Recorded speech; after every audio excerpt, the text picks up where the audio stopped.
Bueno, vamos a adentrarnos de lleno en uno de los relatos históricos más intensos y trágicos de la antigüedad. En este análisis vamos a desgranar el capítulo 25 del segundo libro de los Reyes. Es literalmente el fin de una era.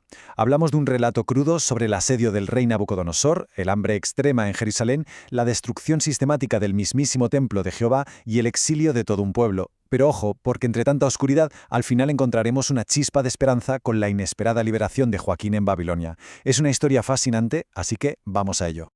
Para entender la magnitud de esta crisis, fijaos en esta frase, que es el punto de quiebre absoluto. El hambre en la ciudad era terrible, y no había comida para la gente del país. O sea, el rey Nabucodonosor de Babilonia no apareció por allí solo con espadas y escudos, trajo consigo una estrategia de desgaste brutal. Básicamente, aislaron la ciudad por completo, cortaron los suministros de raíz. Imaginaos la situación llegando a un límite insoportable para sus habitantes. El juicio, que se veía venir desde hacía tanto tiempo, pues se convirtió en una realidad aterradora. Sección 1. El asedio y la caída. Una ciudad hambrienta. A ver, el ejército babilónico acampa y levanta un muro de asedio alrededor de la ciudad.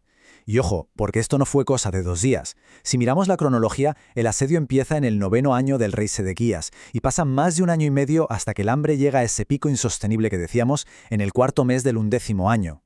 Es exactamente en ese momento, cuando la gente ya no puede más, cuando las fuerzas caldeas logran abrir una brecha en la muralla. Pensad en lo devastador y eterno que tuvo que hacerse ese encierro. Y aquí es donde se desencadena una tragedia en cadena que de verdad es escalofriante.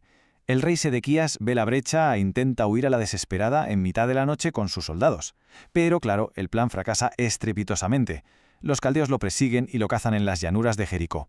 Y el castigo es de una crueldad milimétricamente calculada. Primero, ejecutan a sus hijos delante de él. Y justo después, Nabucodonosor le saca los ojos y lo encadena con grilletas de cobre para llevárselo a Babilonia. Es decir, la última imagen que Sedequías vio en su vida fue literalmente el exterminio de su descendencia. 2. Destrucción total. El borrado de una nación. Llegamos al año 19 de Nabucodonosor y entra en escena Nebuzaradán, el jefe de la guardia babilónica.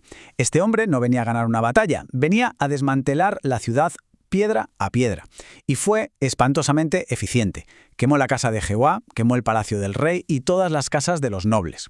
Acto seguido, mandó derribar las murallas. Sin murallas no hay defensa futura, así de simple. Y luego exilió a casi toda la población. Los registros dicen que solo dejaron atrás a los más pobres para que cuidaran las viñas y trabajaran la tierra. La ciudad, tal y como la conocían, desapareció del mapa. 3. Saqueo de lo sagrado, la pérdida del legado de Salomón. Pero es que la destrucción no se quedó en los ladrillos, fue una auténtica amputación de su cultura y su fe. Se llevaron un inventario gigantesco de objetos sagrados que llevaban ahí generaciones. Rompieron en pedazos aquellas impresionantes columnas de cobre y el enorme estanque de agua conocido como el mar. Lo saquearon todo, baldes, palas, herramientas de oro y plata. Y un detalle que me parece increíble. El texto histórico recalca que había tantísimo cobre, pero tanto que ni siquiera se podía pesar. Esa pérdida material tan inmensa era el reflejo perfecto de cómo se estaba quebrando su legado. 4. El fin del liderazgo, exilio y ejecución. Y claro, junto con los edificios cayeron los líderes. El jefe de la guardia atrapó a los sacerdotes principales y a los oficiales que quedaban, y los llevó ante el rey de Babilonia para ser ejecutados. Todo esto desemboca en una de las frases más duras y definitivas de todo el relato. Así fue como desterraron a Judá de su tierra. ¡Boom! Fin de una era.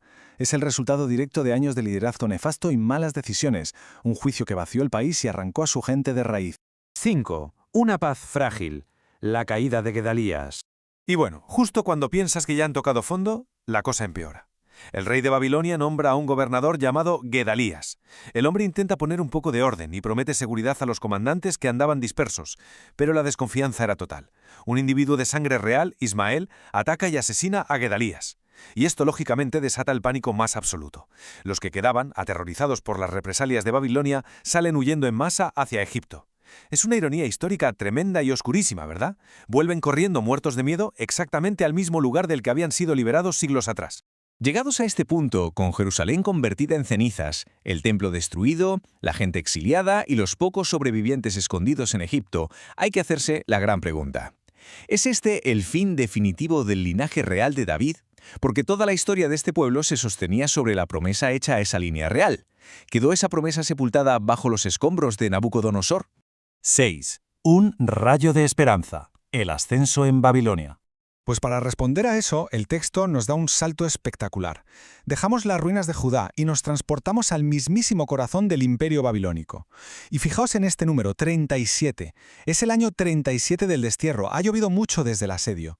Hay un nuevo rey en Babilonia, Evil-Merodach, y justo en el año en que sube al trono, toma una decisión sorprendente, que rompe de lleno con la tragedia que veníamos arrastrando.